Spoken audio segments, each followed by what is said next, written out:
Jadi bersyarikat dalam membeli sapi. Dalam membeli sapi dan unta, Nabi SAW membolehkan bersyarikat antara 7 orang. Nah, ini syaratnya ya. Bersyarikat antara berapa? 7 orang. Paling maksimal 7 orang. Ya. Paling maksimal 7 orang. Jadi kalau dia bersyarikat lebih dari 7, itu tidak disebut kurban lagi namanya. Tidak disebut kurban. Dan bersyarikat 7 orang itu berdasarkan kesepakatan saya. Tidak mesti sama. Misalnya harga sapinya 7 juta, masing-masing 1 juta. Tidak mesti. Boleh saja. Misalnya ada sapi harganya 7 juta, saya bilang ke kawan saya, kamu bayar 500 saja. Nanti saya bayar 1.500.000. Nggak apa-apa. Syah untuk saya berdua. Jelas ya?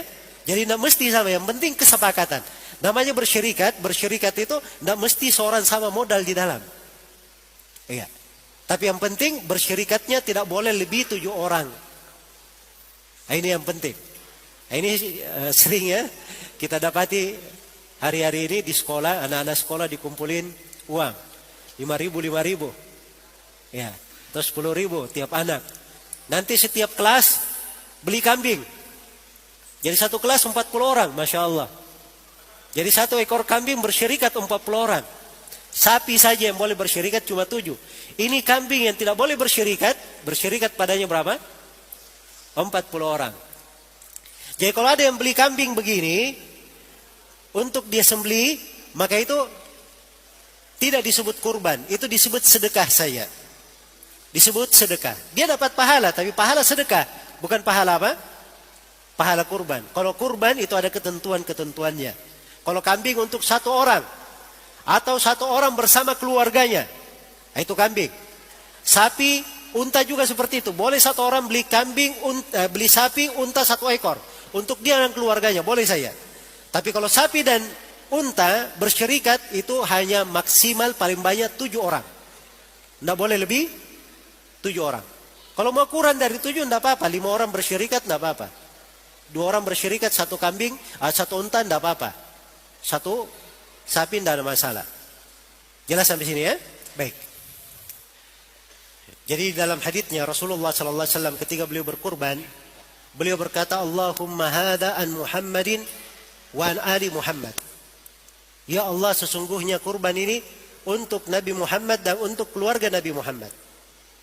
Jadi ini hadits, ini dasar ya bagi siapa yang ingin berkurban, boleh dia berkata, ya Allah ini untuk saya, dia sebut namanya, untuk keluarganya. Panitia masjid juga kalau dikasih sapi misalnya, sapi ini pemiliknya 7 orang, ini. Sebelum dia disembelih, dia berkata, ya Allah ini untuk si fulan disebut nama semua 7, kemudian disembelih, bismillah Allahu Akbar, itu adalah hal yang benar. Sesuai dengan syariat. Jelas ya? Ucapan Nabi, ya Allah ini untuk Nabi Muhammad dan keluarga Nabi Muhammad. Ini umum ya keluarganya. Masuk semuanya, istri-istrinya yang masih hidup. Istri-istrinya yang masih hidup. Adapun yang sudah meninggal, kita tidak bisa, mempertegas bahwa Nabi menginginkan juga yang sudah meninggal di dalam. Tetapi tidak ada dalil juga yang melarang bahwa orang yang meninggal boleh diikutkan di situ. Karena itu terkait dengan menyembelih untuk orang yang meninggal, kata para ulama, untuk orang yang meninggal, kurban untuk orang yang meninggal, itu boleh kalau dia diikutkan bersama orang yang hidup. Diikutkan bersama apa? Orang yang hidup. Adapun kalau disembelihkan khusus, itu tidak dilakukan oleh Nabi. Karena tidak ada sepotong riwayat pun Nabi menyembelih khusus untuk istrinya Khadijah. Padahal istri yang sangat dia sayangi. Tidak ada riwayat sepotong pun menyebutkan bahwa Nabi menyembelih untuk pamannya Hamzah. Padahal sangat disayangi oleh Nabi. Iya. Tapi kalau dia ikutkan bersama orang yang hidup, maka itu boleh saja. Tidak ada masalah, insyaallah ta'ala. Baik, mungkin itu yang saya bisa jawab. Barakallahu. Bolehkah membeli kulit hewan kurban kita sendiri? Karena kita punya usaha jual beli kulit hewan. Ya ini bagaimana dulu bentuknya? Jadi saya misalnya berkurban ya, terus ada kulitnya, saya kasih ke tetangga saya, ini kulitnya. Tetangga saya dia pergi jual ke saya lagi. Ya. Boleh saya beli? Jawabannya boleh saja. Sebab ini sudah pindah milik kan begitu, sudah menjadi milik dia. Dia mau jual ke saya, ke orang lain ya sama saja. dia jual ke saya sebagai pedagang, saya beli. Ya, ini nggak ada masalah. Tidak ada masalah. Jelas ya? Tapi kalau dia berkurban, wah ini kulit, saya simpan aja, nanti uangnya saya kasih si fulan. Nah ini nggak boleh ya. Kulit itu kasih si fulan dulu. Si fulan mau jual ke dia, itu urusan dia. Si fulan mau jual, mau dia pakai, mau dia hadiahkan ke orang, itu urusan dia. Kita sudah beri ke dia, itu hadiah atau sedekah untuknya. Nah, ini ada pertanyaannya terkait dengan masalah sapi. Bersyarikat 7 orang.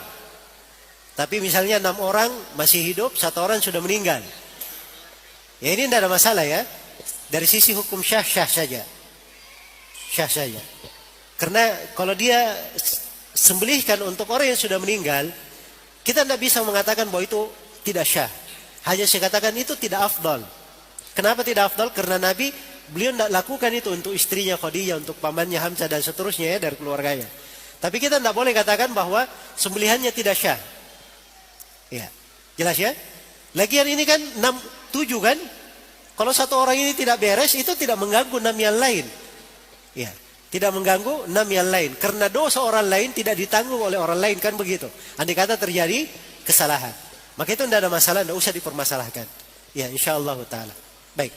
Dari Ummu Kulthum di Goa, Bismillah Ustaz, bagaimanakah hukumnya orang yang berkurban di lain tempat? 1 orang di kampung dan 1 orang di kota, karena tidak ada teman berserikat dalam 1 ekor sapi. Ya nggak ada masalah ya, justru kalau dia misalnya berkorban seekor kambing itu lebih utama ya daripada bersyarikat. Bersyarikat kan artinya sepertujuh. Ya dalam berkorban itu urutan paling afdalnya dia berkorban 1 ekor unta, yang kedua 1 ekor sapi, yang ketiga 1 ekor kambing, yang keempat 1/7 unta, dan yang kelima 1/7 sapi. Ya, kalau seekor kambing itu lebih bagus daripada bersyarikat. Ya.